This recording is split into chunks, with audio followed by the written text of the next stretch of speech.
প্রথম প্রথম আমি যখন পুডিং তৈরি করতাম ঢাকনাটা মেলার সময় খুব ভয় পেতাম, কারণ তখন দেখতাম যে অনেক সময় ফেটে যেত বা তেমন একটা মানে দুধটা ঘন করে জাল দিতে পারতাম না, ক্যারামেলটাও ঠিক মতো হতো না, এমন সুন্দর একটা কালার আসতো না।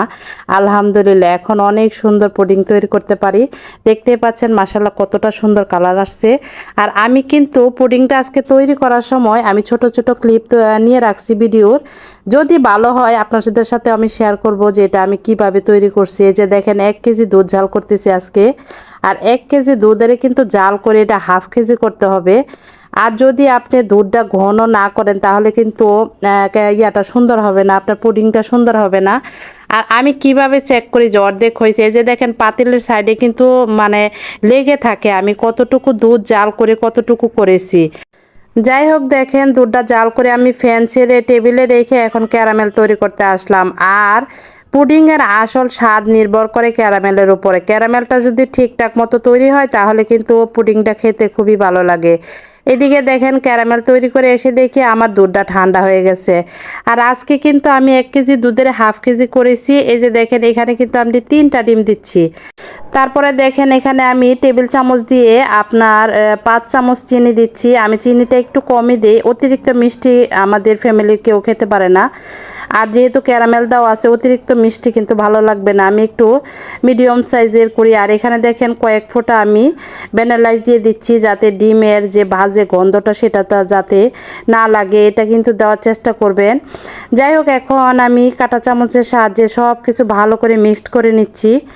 আর আপনারা যদি চান 1 কেজি দুধের মধ্যে কিন্তু আপনারা 4টা ডিমও দিতে পারেন, অনেকে আবার 4টা দিয়েও করে, আমি 3টা দেই। আমি হাফ কেজি দুধে 2টা দিই এবং 1 কেজি দুধে 3টা দিই। এই যে দেখেন ক্যারামেলটা কিন্তু সেট হয়ে গেছে, এই যে দেখাচ্ছি হাত দিয়ে, হাতে কিন্তু আমার লাগছে না, এটা কিন্তু একদম শক্ত হয়ে গেছে। এখন সবগুলো উপাদান আমি একসঙ্গে ছেঁকে দিচ্ছি। এটা ছেঁকে দেওয়ার চেষ্টা করবেন, দেখা গেছে এখানে কিন্তু অনেক কিছু মানে থেকে যাবে, এগুলো কিন্তু দলা দলা হয়ে যাবে, তখন কিন্তু আপনার পুডিংটা সফট হবে না, খেতে ভালো লাগবে না। এই যে দেখেন আমি কিন্তু ছেঁকে নিচ্ছি আর অবশিষ্ট অংশ ফেলে দিছি। আর অন্যদিকে দেখেন একটা পাত্র বসিয়ে দিলাম চুলাতে, বসিয়ে এখানে আমি অল্প পানি দিয়ে দিছি আর নিচে একটা টিস্যু দিয়ে দিছি যাতে বলক উঠলে আমার পাত্রটা না নড়াচড়া করে তার জন্য। আর পানিটা খেয়াল রাখবেন যে পুডিংয়ের পাত্রটা বসাবেন তার অর্ধেক পরিমাণ যাতে পানি থাকে।